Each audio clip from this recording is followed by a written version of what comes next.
Hello, this is Norm Johnson from Chimera Ranch here in Bennett, Colorado, and we're putting together this video today to help show how we utilize our fiber from our alpacas to create scarves from a nuno felting and wet felting process. So we start with some bubble wrap, putting the bubbles up, and things that we use commercially produced batting that we can pull apart fairly easily and lay down as the base of our scarf. Not too thick, but not too thin. It's probably, we want to be able to see through the base fiber into the batting, to the bubble wrap and things. So we just pull off a little bit at a time, and we'll lay it on here to make sure that it's not too thin and not too thick, but and then get it about the distance. So I marked on the bubble wrap about an 8-inch wide scarf, expecting it to shrink a couple inches, so I'll have about a 6-inch scarf when I'm finished, and it's currently 84 inches long, and things that I know it will shrink a little bit as well. So, but I think it'll be a fairly nice size scarf. I think so. So we look and we make sure that we have plenty of fiber all the way from start to finish.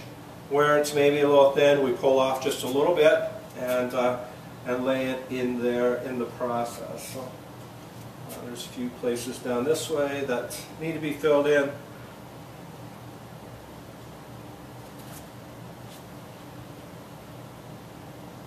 So you'll notice we did not start with silk as a base. We utilized the alpaca fiber and the bat from the bat as the base of our scarf, and then we will embellish it with different fabrics and different yarns as we're moving forward.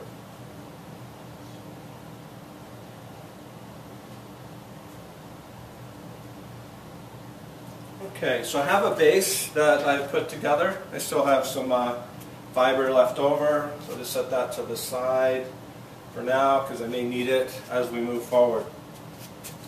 So I've captured some fabrics that we have purchased from a local fabric store, and I'm going to use these in small pieces, cut them up, and use this to embellish. I also have some a silk hanky that I'm going to use. I have some tinsel, some different yarns as well, and I've mixed together some silk and alpaca fiber that I had dyed as well, just to help in the process. So that's what I'll do now, just kind of lay out some different pieces along the way, make different designs in the base fiber as we're moving forward.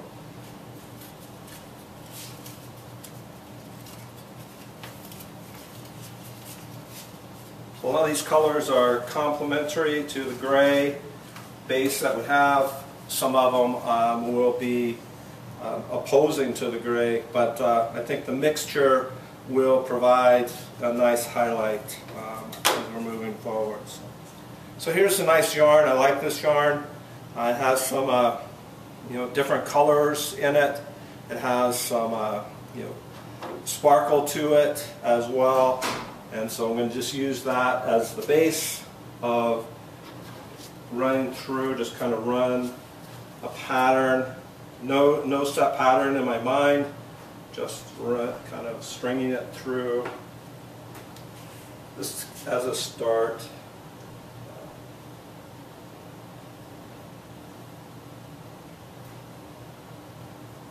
And then maybe just cut off a few little pieces as well, just to add into here.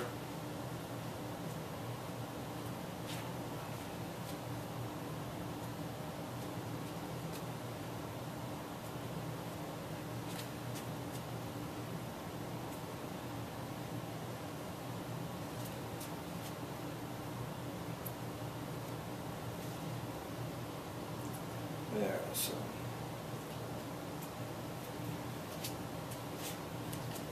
If you see little places that you feel you want to just fill in, you can. So that's a start.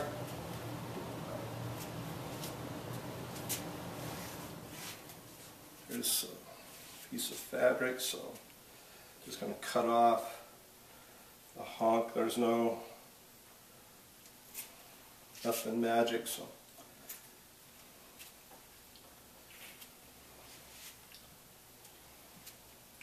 just what you feel comfortable with, and some will be a little bigger than others. You'll notice I just laid that over the top of the yarn as a starting point. Here I'm laying it between the yarn I started with.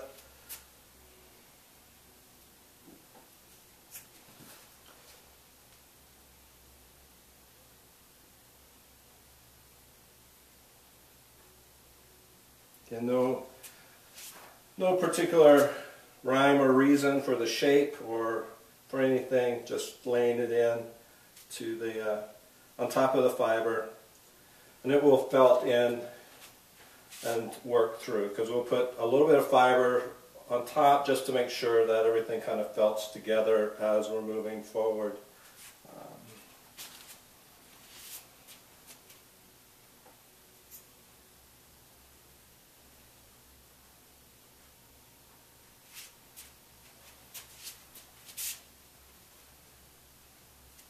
Have some blue, kind of purple shine to it.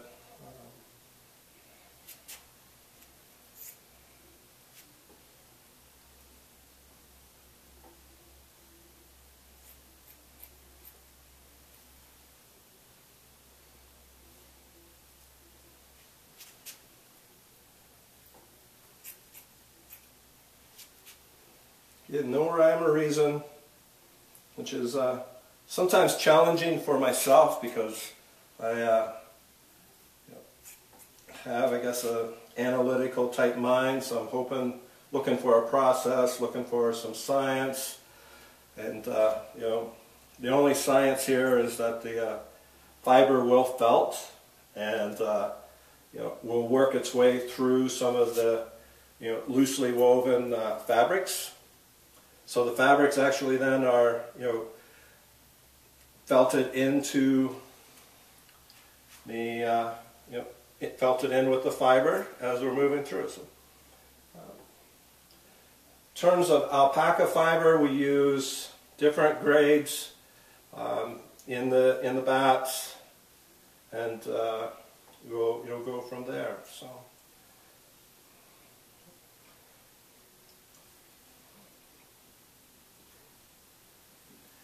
Again, no rhyme or reason as we're moving through, so put a little bit of tinsel. This is kind of a purple tinsel. Just put it through here.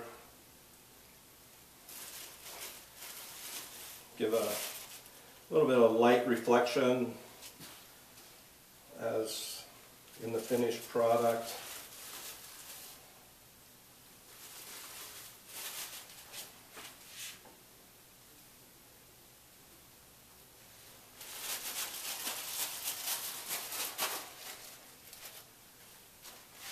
There's a purple fabric that's nice. I'm going to use a little bit of that. It's got some shine to it. Can never have too many pairs of scissors. I don't know how many times I will lose these scissors during this video, but I'm sure I will somewhere.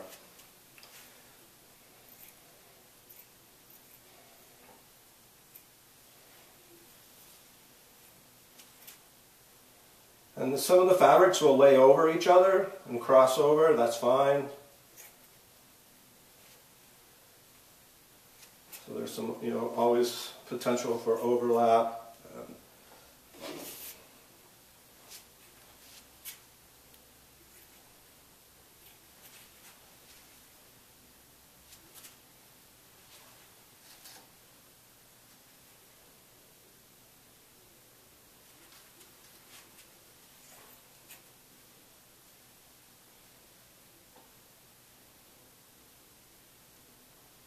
No rhyme or reason for the sizes or shapes, just something to fill in the gaps.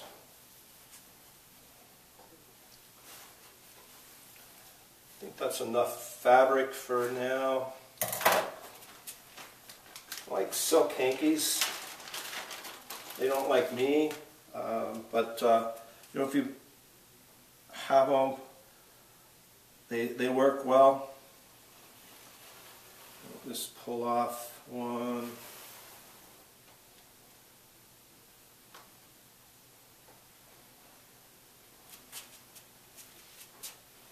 So I think I got a couple of them here, but so we just start with one. You know, and these are extremely staticky, clingy, whatever term you want to use, but I like them. You can take and tie this up, pull this apart, and just kind of lay it on top of everything. Spread it out.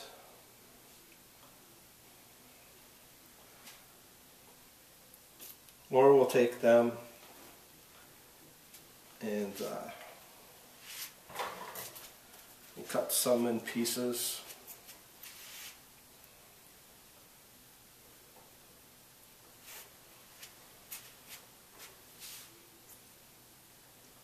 And then take and spread the silk out.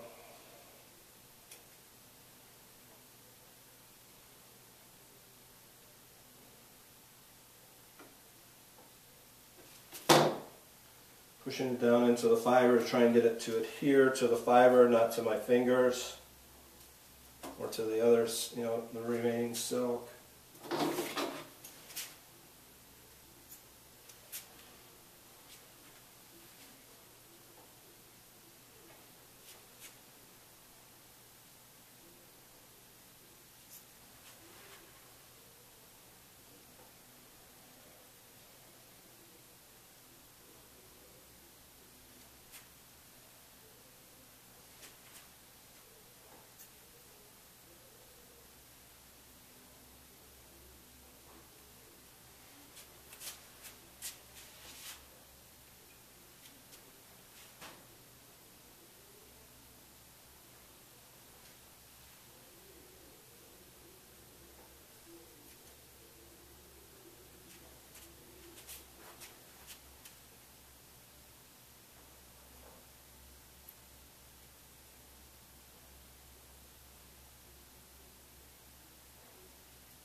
These can get silk hankies that are already dyed, which is what we've done, or you can purchase, you know, plain ones and dye them yourselves, which is also a lot of fun, you know, as well. A little more time consuming to do, but you can, you know, generate your own, you know, your own colors, your own patterns, and things as well. So. Again, every once in a while I'll walk through, just kind of press this down, make sure that everything's kind of adhering to itself.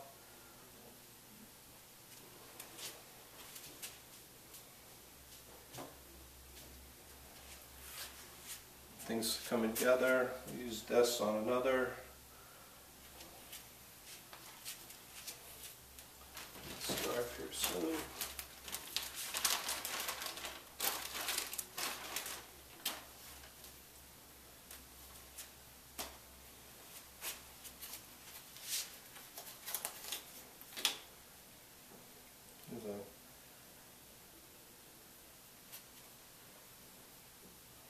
Sometimes trying to find the ends is a challenge. Oh, here it is.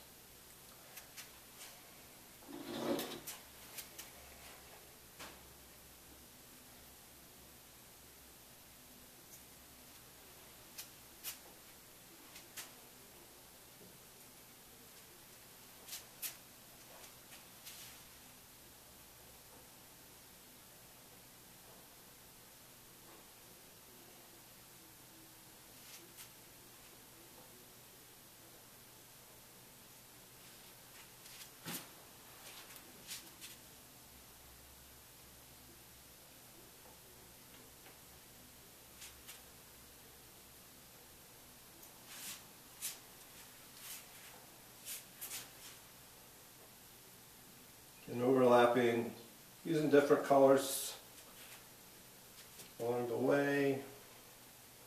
Some of it will just be laid in here.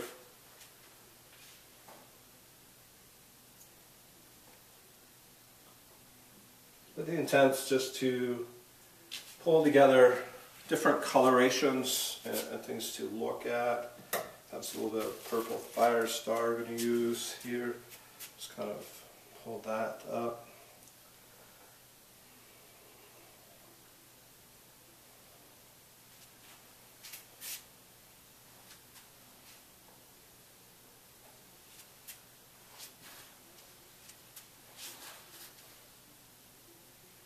So this will take some time. It's a process. You can start, you can stop, you can walk away, walk away from it, come back, see what it looks like.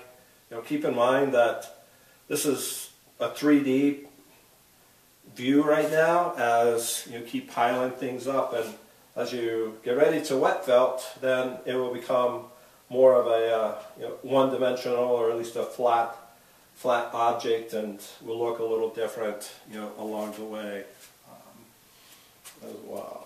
So I think use a little bit more of the yarn I started with, just bring some brightness to the top, as well. I'll just cut some pieces and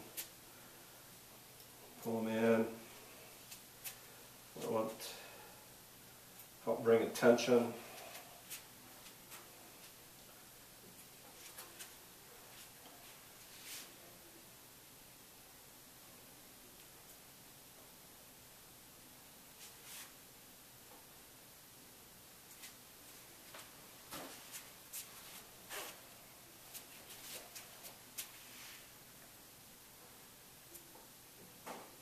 And don't forget about the ends of your scarf.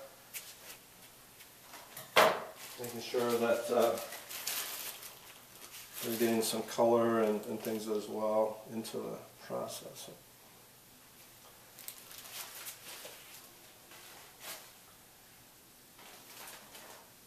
So I think for now we have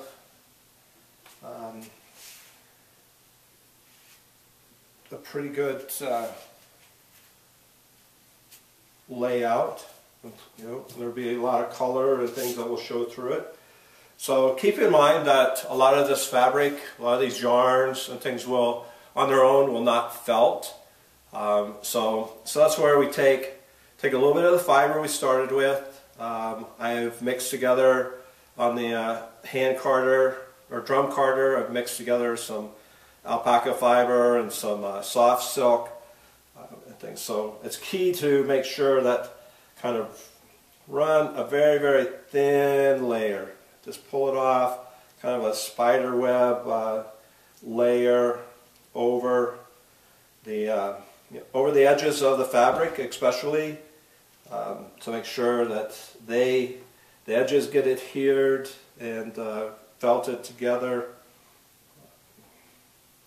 The middle is okay if it's loose. It's not a major problem because the edges are felted together and the fabric will stay on the scarf, and the loose fabric actually gives it a very interesting look as we're finishing together. So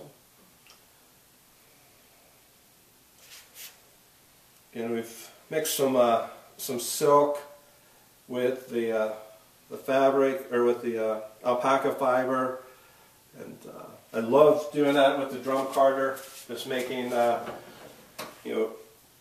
little bats or row logs, if you want to call them that. You could make it on a blending board, but gives you an opportunity to use a little bit of colored dyed fleece of a different color that could be complementary. In this case I'm using kind of a violet fiber. We've dyed some a batting with some violet, and that's working out well for aligning to these colors. Some soft silk that I added to this as I was dyeing it. Actually took some mohair that we have This is dyed more that a blue, light blue, teal blue.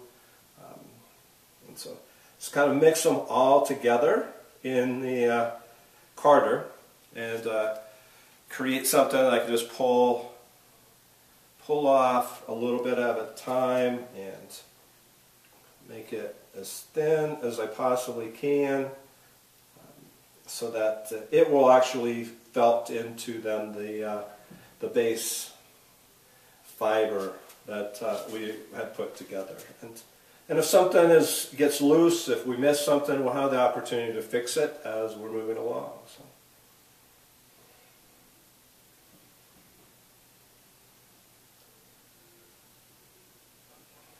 This is a great way to use some of your batting that you have, or having the fibers. And you can make hand bats if you want to wash your fiber and card it, and then put it into, on the drum carder. You can do that as well. You have to be a little more careful because making sure that the fibers in your base are crisscrossed so that they felt together easier. But we've done that here at the ranch, and very successful, and it's a lot of fun as well because you get a lot of hands-on with your fiber as you're pulling it together, mixing it together in different colors and things as well. So. Again, making sure that it's as thin as possible. You don't want, unless you just want a blotch of color to to really show up. Be cautious of the amount and things. So this one, I'm just going to try and get a color spot there.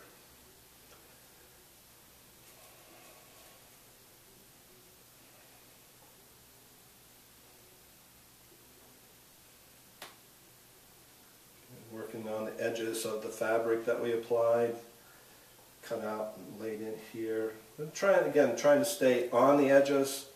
And as you get to the finish, you can start pulling, using your finger to push from the middle of that fabric, pushing it out to the edge, so that the coloration of the fabric shows up once it's dry.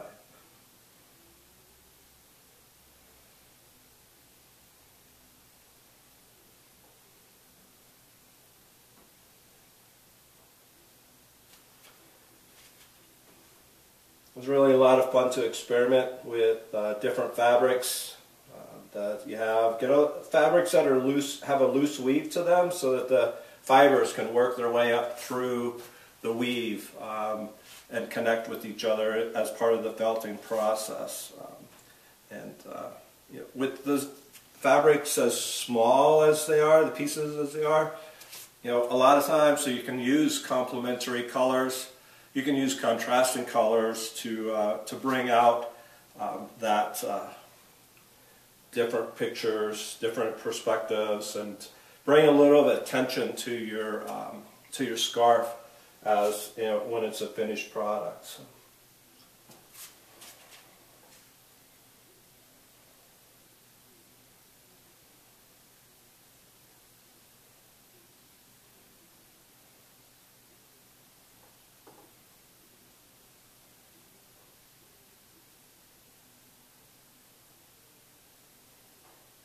Every scarf will be different.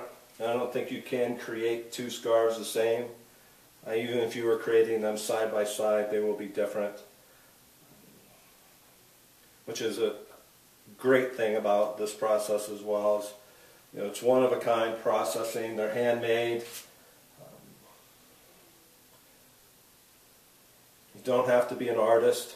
I'm definitely not an artist by trade. Let's put it that way. But I love making these scarves and taking little pieces of this and that, pulling it together, and just seeing what the end product will be. And what's interesting is the ones that you make and you personally don't like, they will be the first to sell. And it's amazing. Just, because it's not just you're the one not buying them, somebody else is going to buy them. So think about what you're seeing other people wear, on the streets, and how are they looking, and can you pull that together? Can you make that pattern where that concept, be applied?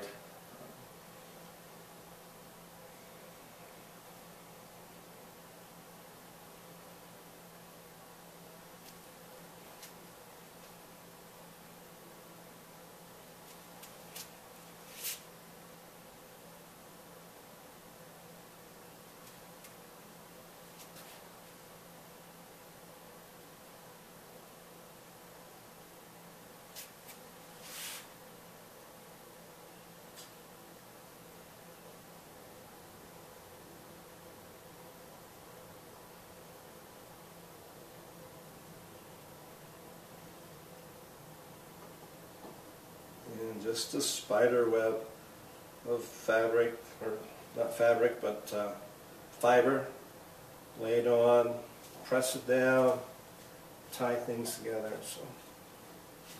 So right now I'm very, very pleased with where we are. I'm going to put a few things more along the edge.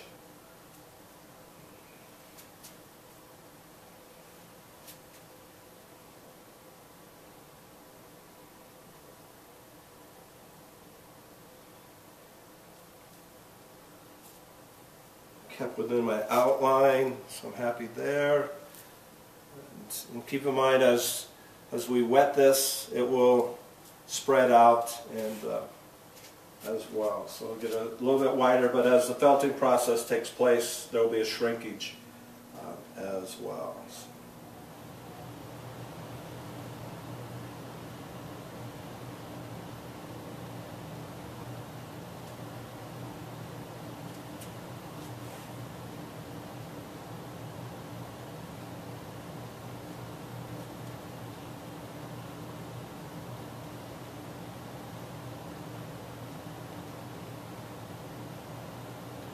I really like taking mohair through the carder and trying to straighten it out a little bit, but it also, I don't think you can get it purely straight, but so it gives a nice perspective of how the curls of the blocks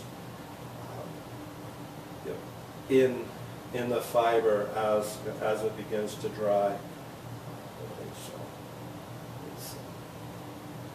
It's definitely fun to use as we're going through. Alright, I think we have plenty of items on the scarf right now, and you get an idea. So use your imagination, pull things together, and it will be definitely be an interesting process.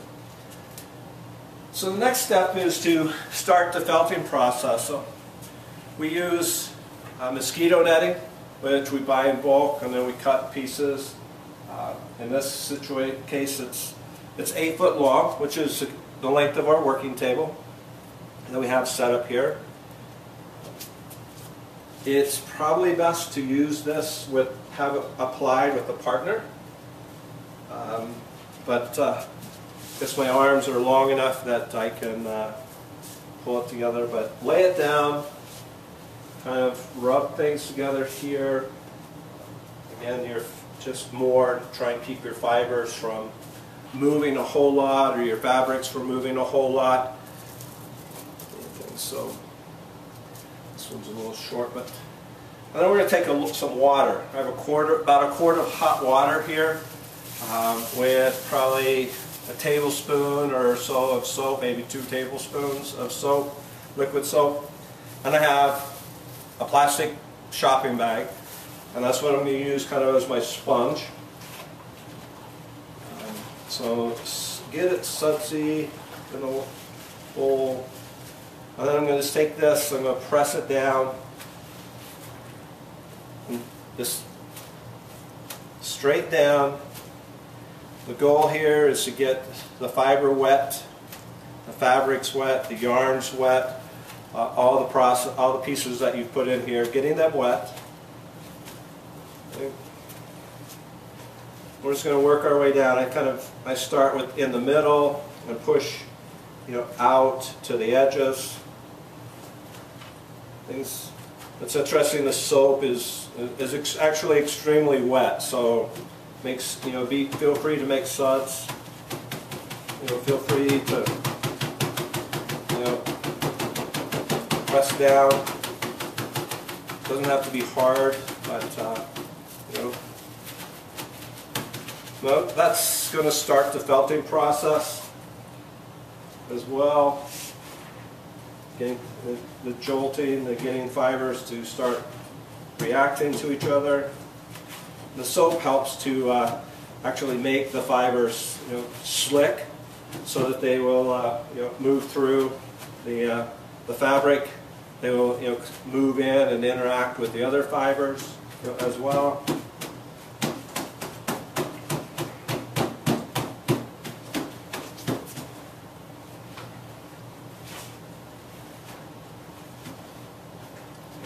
So yes, one word of caution is there will be water going on the floor from this process. So make sure that wherever you're working, you have a floor that is acceptable to water. It can be probably not something you want to do on your carpet, so we're in the fiber cave here. We have concrete floor with rubber padding covering the top of it, so the water goes through. But if you're careful, if you're cautious, so just you kind of start in the middle and work your way out, you'll find that maybe not as much water is required, but and you may have less on the floor than anticipated. So I've got everything wet one way through. So now it's back to the Karate Kid. So little. Wax on, wax off, if you remember that movie. Just little circles around. Again, this is starting that felting process. It's also ensuring that everything is wet, and with the soapy water. Again, the soapy water is key in this process. To help the felting, help the fibers interact. You can read on the internet. There's some perspectives that the soap changes the pH balance of the fibers, which helps to create the felting process. I don't know. I'm not a scientist, but I know that the soapy water and and all the instructions that we've received. Everything is really highly, use a lot of soap. So whether that's making dryer balls,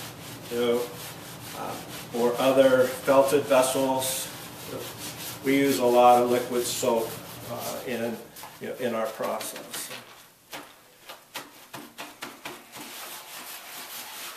Okay. I think everything is wet all the way through, which is a good thing. So I'm going to set this aside in case I need it. Now we're going to take the mosquito netting off. And again, you maybe can see the fibers kind of starting to felt into it. But it will pull off. And you can see we've gone from a three-dimensional layer to a lot of wet felt and a lot of wet fabric. So one of the things, if you notice, the edges are very jagged and things, so we'll use the bubble wrap to kind of straighten it. So kind of, again, if you have it marked, which I marked on this bubble wrap where the edges of my scarf should be might help me lay it out. I'm just kind of rolling it back to, to that line, and we'll just kind of rub on the bubble wrap to keep it, start a felting process of moving laying the edge over.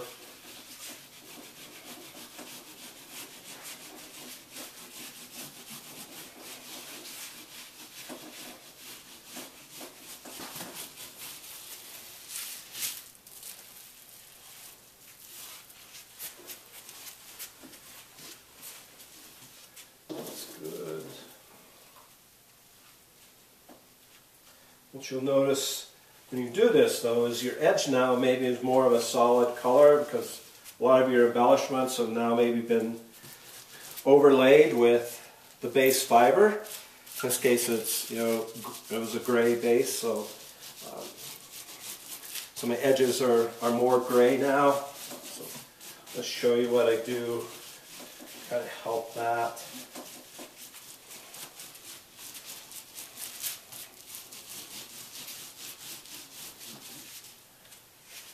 Go back to my roll log that has the mixture of the fiber and the silk and the stuff. So what I'll do is just lay a little bit in here,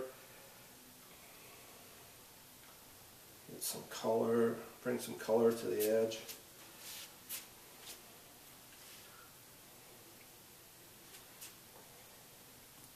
Doesn't have to be a lot.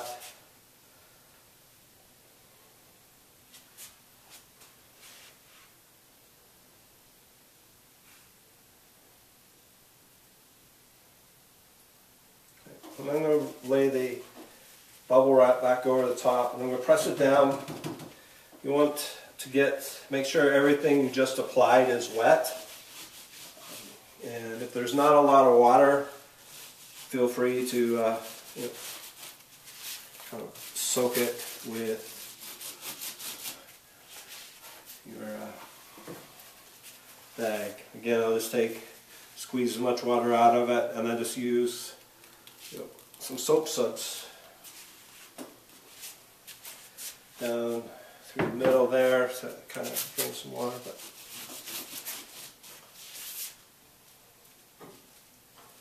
so see how that looks. That one didn't get too. It's actually interesting how the water. The alpaca fibers is a little bit water resistant, so. While you think it's wet, you've got to go back, press it a little bit more, make it, make sure it adheres and absorbs the water. Again, we have the same thing on this side, so let's lay some fibers in here. Help bring some color to the edge.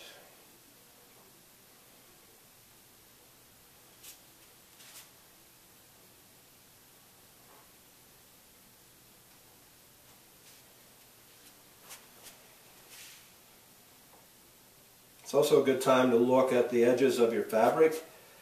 You can see here, so here's an edge that didn't quite get enough fiber on it, so we're going to make sure that we put a spider web layer over the edge, places where it looks that it's maybe not covered with fabric or doesn't have it. It may actually felt nicely, but it's probably better to be safe than sorry when you're looking at the end. Even though if it doesn't felt, there's many different ways to fix it.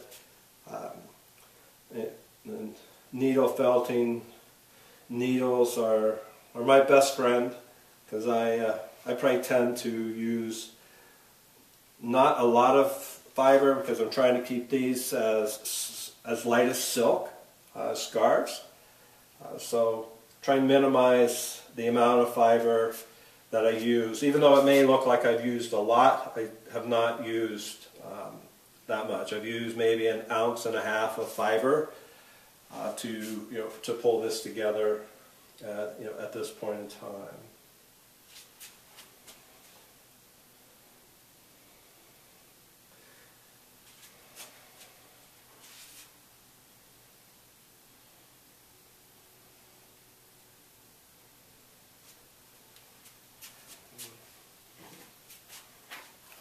Again, these will try and get wet. Put some suds on them. You can use your bag to press down. Make sure that the fiber didn't come up with the bag. Most time it will not, but every once in a while you get fooled.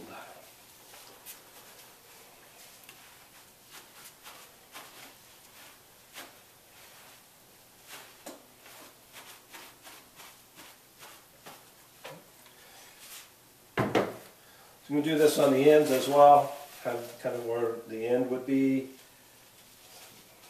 Line that up.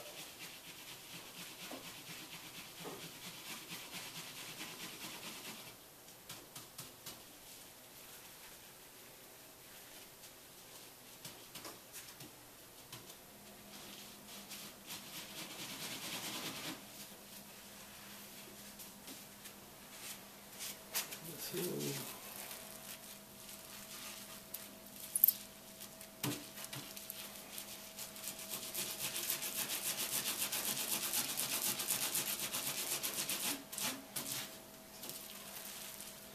So now, as my wife says, the fun part is over and the work begins. So we're going to use a pool noodle. It's a noodle that we cut in half, and we have a towel that we've cut from terry cloth that we're going to use. So what we're going to do is we're going to take the pool noodle and we're going to set it on one end of the bubble wrap, and we're just going to start rolling. Right? Roll. Try and keep everything as tight as possible. You're going to see your fiber move. There's going to be soap suds and things underneath that and things. So, and feel free to press down on it to kind of keep it out. But that's where your water and everything is there. You may hear water start to come to the floor on the sound, but just roll it up. Try and keep the edges of your bubble wrap straight along the edge.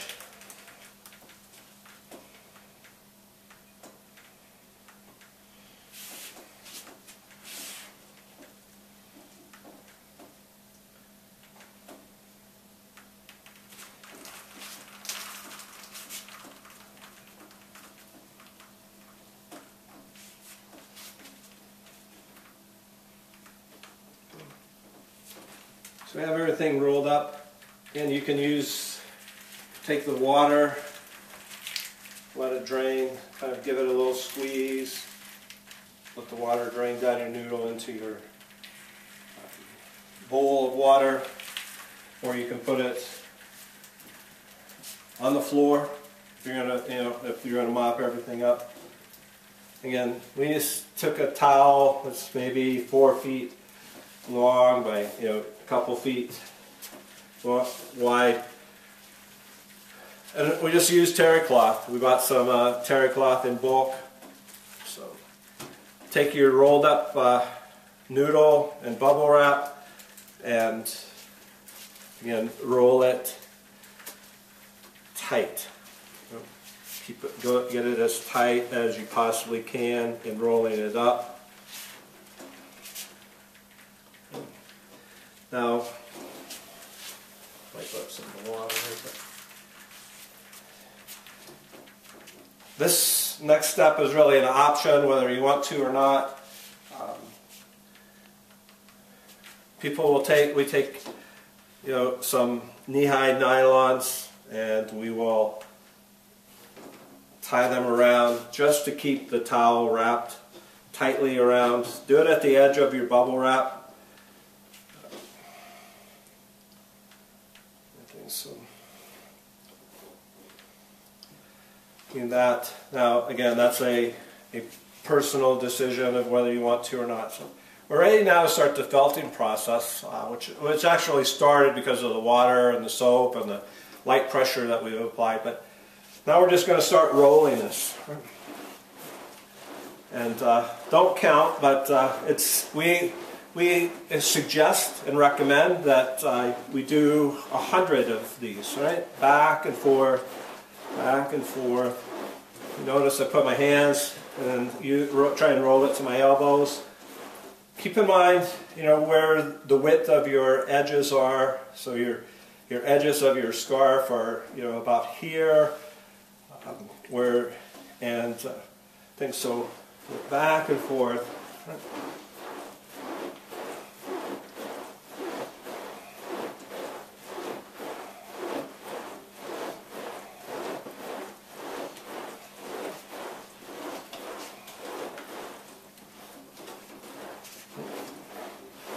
You can just keep working it.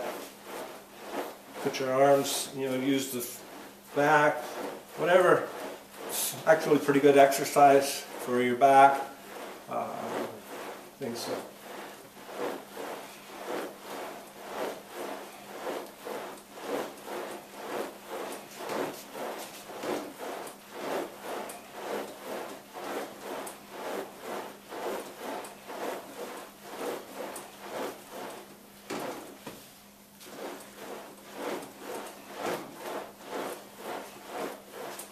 The amount of pressure that you use to push down on it is totally up to you.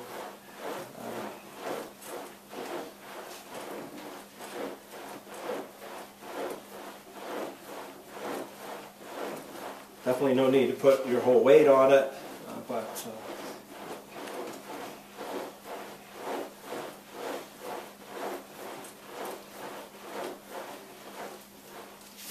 so assuming that's 100 times.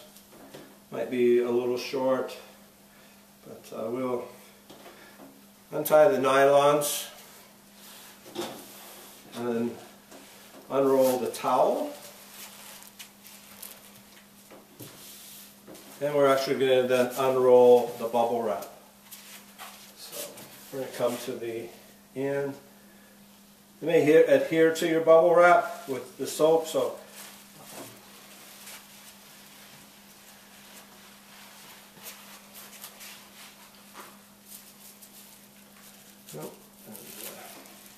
so this is starting to shrink a little bit. It will shrink the way that, in the direction that it was rolled. So this way it's shrinking lengthwise as we move forward. So we started on this end and rolled. This time we're going to start on this end. Put it on.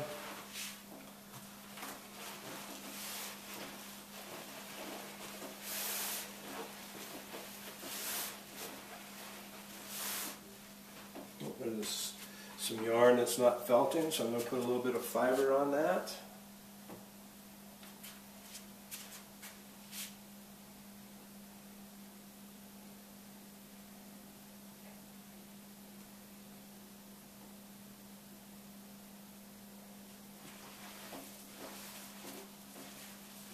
These are things you'll see as you're rolling it together.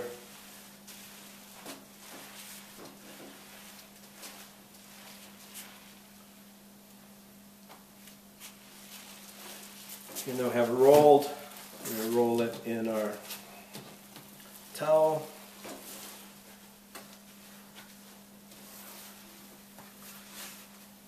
And keep it as tight as you possibly can.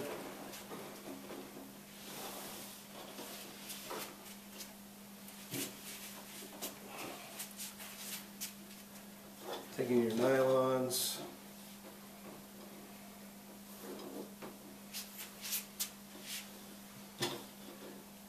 The knee highs work well. You can see they're different colors because I use them to kind of hold our rovings and our bats together as we dye them. So we don't have to manhandle the fiber. I can just use the nylons as a handle. So you can do the same with cotton string and things. Whatever your preference is to tie things together.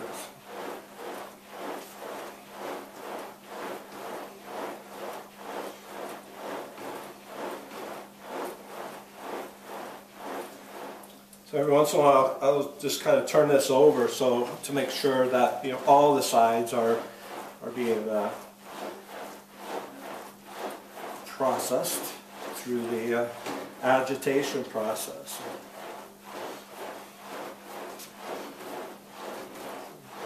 So this is the same process that you would use if you were making a felted vessel or things. You know, you're going to roll it, help to use the agitation to help bring the felting together, bring the fibers together.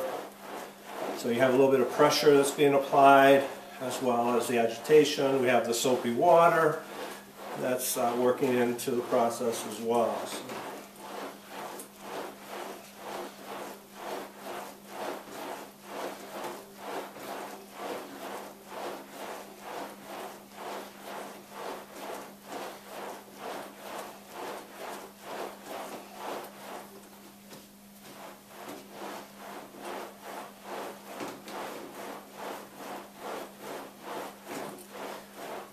And the most time-consuming part of making a scarf is that initial layout.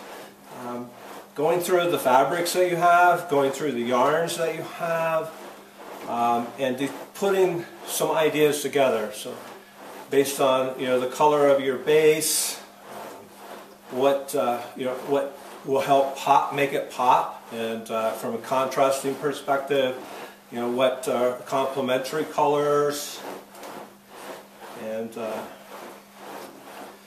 what yarns you may have, tinsel, Firestar, mohair, wool. You can use. I have some wool locks that I'll use at times. I'm cautious of that because of the number of people that are allergic to wool.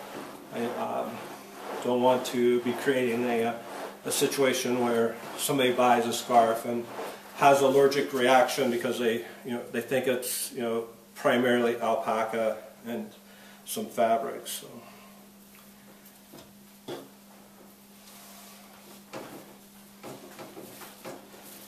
And roll.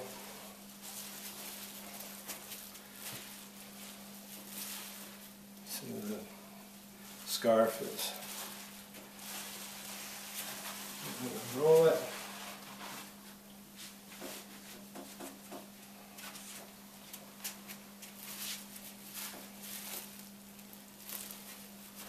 Because my permanent ink was not as permanent. So we're going to roll it one last time and do the same process.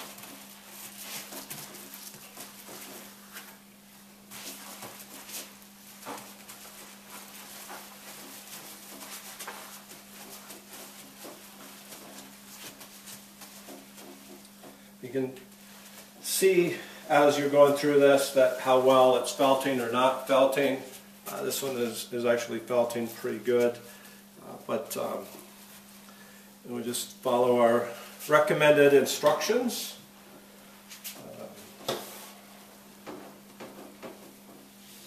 Again, rolled up. We're going to tie along the edge of the bubble wrap. So,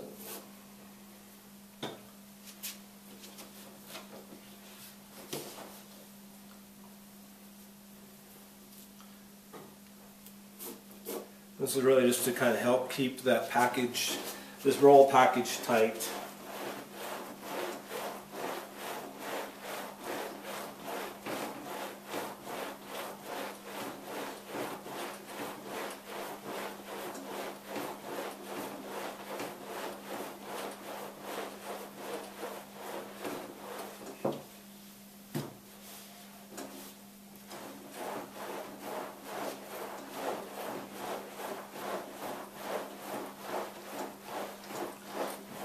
Hope you find this video informative. And if you have any questions, definitely feel free to contact us here at Chimera Ranch. We're in Bennett, Colorado. We are very fortunate to have a herd of alpacas here that we're able to take care of every day. We love working with this fleece. You can understand why it was the fiber of the gods. While we, as an industry, need to continue to promote the value of the fiber, I think it's going to take a little bit of time, but the more we can expose the public to the fiber and its value that we have, and the qualities that the fiber has, the more beneficial it will be for all of us in the industry.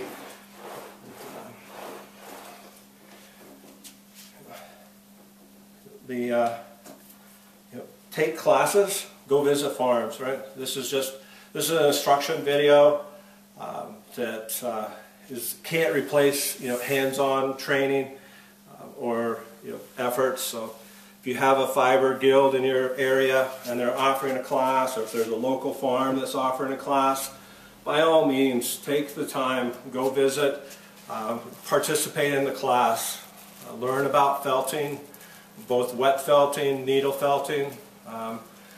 If you have somebody has a needle felting machine, maybe rent some time with them and see what the needle felting process can do to create fabric, that then can be cut, can be sewn, and made into garments from that process.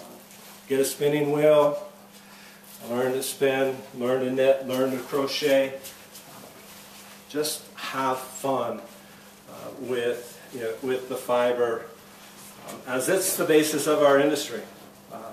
The future of our industry is definitely with our fiber producing animals, and that doesn't take away from show quality animals. Our show animals produce as good a fiber as some of the animals that don't do well in the show, but though they are great animals, they're quality animals, and we all need to figure out how to best utilize their fiber and go through the process. Learn the sorting process. Learn how to grade the fibers from the microns, and you be able to tell whether your fiber is a 15 to 20 or 20 to 25. So here we have our finished scarf. You can see some of the colors. I think so. What we'll do is I'm just going to roll it up.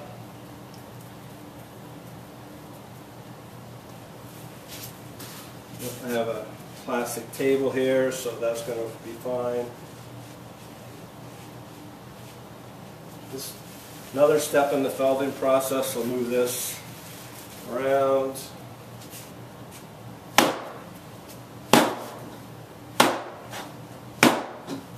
Just throw it down. Piece of dough.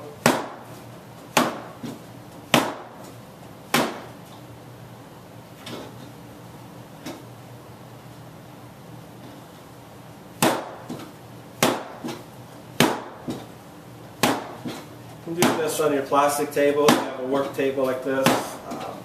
You can take, a tray that you may use for painting yarn. If you're dyeing yarn, you're doing hand painting, you probably have some oil trays or trays like that. Use that. You can throw it on the floor. I just tend not to because it's more exercise to pick it up and off the floor. Just using this. So we're going to now take this scarf. We're going to put it in a hot water bath and let it soak in the hot water bath for a while. We're going to use the hot water to get all the soap out of it. When I put it in the hot water bath, I will put it in as a rolled up package to start with, but I will grab one end and I will open it up. You want to keep and make sure that the scarf doesn't start felting to itself, because it's still in a felting process as we're going through this. So, and then once it's gone, after the soap is out, it's rinsed out, wring a little bit of the water out gently, just again to keep the scarf from felting to itself. And then I throw it in a cold water bath, and I'll let it sit there for a few minutes in the cold water bath. And then roll it up, take and squeeze the cold water out of it, and then hang your scarf up to dry. When you're finished and it's dry, then take your scarf and show it to the world. Put it on, up for sale. Put it into your closet and wear it, with the appropriate attire and that complements your scarf. Show the people, the world, what you've done with your own fiber to bring together, a beautiful product that can be utilized, can be worn, and out into the public world, and to show them off. So, again, this is Norm Johnson from Chimera Ranch, Bennett, Colorado. Definitely feel free to contact us. Our website is chimeraranch.com. And, we have a contact page there. If you're in Colorado, feel free to come to the ranch, see our alpacas, check out our fiber cave that we've created here, converting our basement over to beef fiber centric. And just love to talk about our fiber, talk about the future of our industry, and learn as we're sharing. Every time we share something with somebody else, we're in a learning process, because what they have to have experienced before, is something that we can learn from as we're going through it. So, have a great day. Thank you for your valuable time, and hopefully this video has been informative.